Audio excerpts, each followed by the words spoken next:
آيات ربهم ولقائه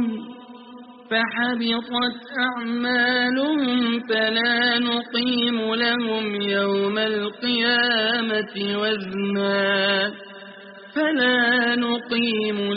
يوم القيامة وزنا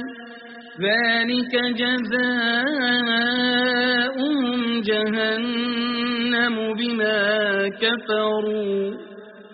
جزاؤهم جهنم